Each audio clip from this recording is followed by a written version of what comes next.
Hello, Sagittarius, Sun, Moon, Rising, and Venus signs. Kamusta kayo? Sana ba'y nasa mabuti kayong kalagayan. Welcome back po sa Star Tarot. Kung bago kayo dito, welcome din kayo. Thank you sa inyong support. I truly appreciate it. God bless you all. Sagittarius, paunang mensahe. Unang message ninyo ay number 12. Ayan, change in the wind. So, mayroong pagbabagong magaganap sa buhay ninyo dito sa Sagittarius, no?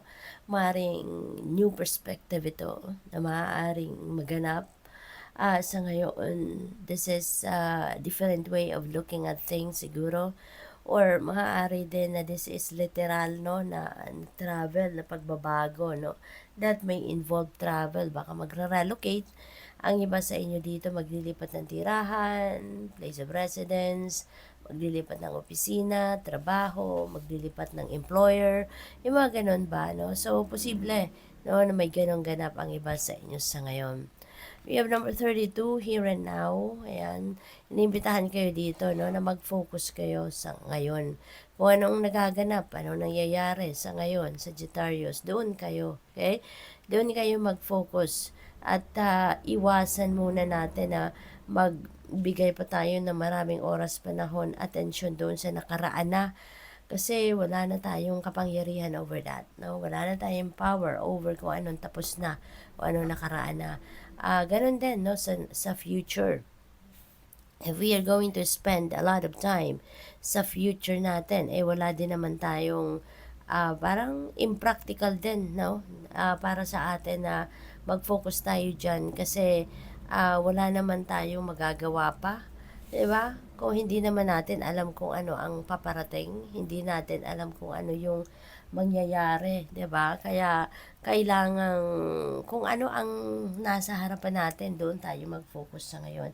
Kung ano ang current na nangyayari, doon tayo, no?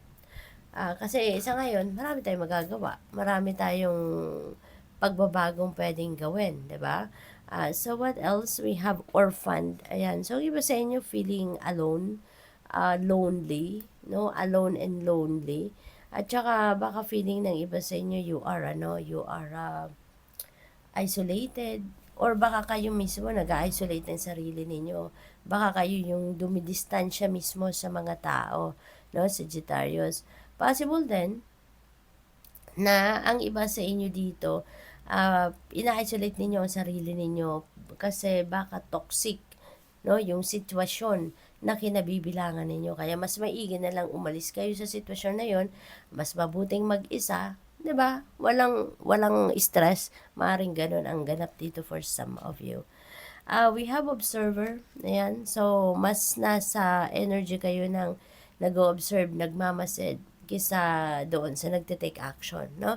So, siguro, nag-aano kayo ngayon, naghahanda, no? You are maybe still preparing for this change na gagawin ninyo, kaya nag-o-observe kayo, no? Kung ano yung mas maiging gawin, saan kayo pupunta, ano yung uunahin ninyo, 'di ba? Na pagbabago. So maaring ganun ang ganap diyan. What else? We have higher power. Ayan, you're being dito invited, no, na makinig kayo sa iyong intuition, Sagittarius, kasi binibigyan kayo dito ng downloads. There are free flowing of information na bumababa, no, at pinapadala sa inyo ng universe para makatulong sa inyo na sa pag-navigate ng inyong mga sitwasyon. Kung meron kayong kailangang pagdesisyonan, ayan, binibigyan kayo ng guidance sa ngayon. Kaya pakinggan ninyo yung inyong intuition. Napakahalaga, okay? Na makikinig kayo sa gabay ng universe. Go the distance. Ayan, so maybe malayo-layo talaga ang paglilipatan ninyo. Maaring that may involve travel, ano. So, siguro, overseas travel ito. O maaring sa ibang lugar, malayong lugar, sa ibang bansa, kayo pupunta. Maaring doon kayo magra-relocate, baka migration ito, or baka trabaho, no? Maaring magtatrabaho na kayo sa ibang bansa, something like that. Possible din, Sagittarius, no, na malayo yung iniisip ninyo sa ngayon. Dahil siguro, dito sa sitwasyon, no, Or maybe dahil dito sa pag-o-observe ninyo baka hinihimay na ninyo yung mga impormasyon na nakuha ninyo sa pag-oobserba ninyo sa inyong paligid, sa inyong sitwasyon. So siguro ganun ang ganap dyan, no? For some of you. What else? We have imagine. Ayan, so kaya pala malalim ang iniisip ninyo kasi nga, inaano din kayo ng universe sa ngayon, ano?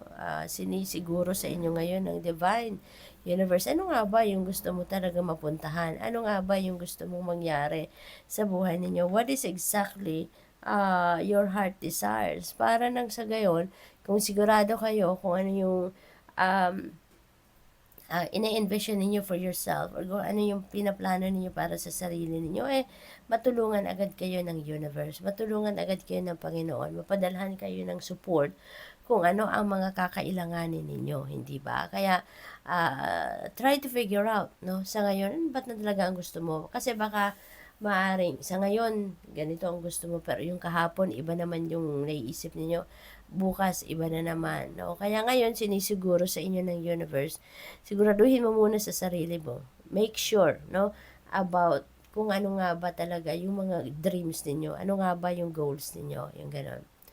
We have serendipity. Wow, ang swerte-swerte ninyo, no? Dadating ang swerte, Sagittarius, kaya mahalaga na masigurado ka na. Okay? Siguraduhin mo na. Ano nga ba yung gusto mong mangyari? Kasi eto na, dadating na yung swerte. Papadalahan ka na dito ng universe ng isang magandang sorpresa at maaring yan na ang maghahatid sa inyo ng support para ma-carry out mo na kung ano yung mga gusto mong ma-carry out or gusto mong mangyari sa buhay niyo. Swerte ka dito, no? This is a surprise this is a beautiful surprise na mga biyaya, no? Panaparating, mababalot kayo ngayon ng swerte. So, good luck. Thank you for watching. Love and light. Namaste.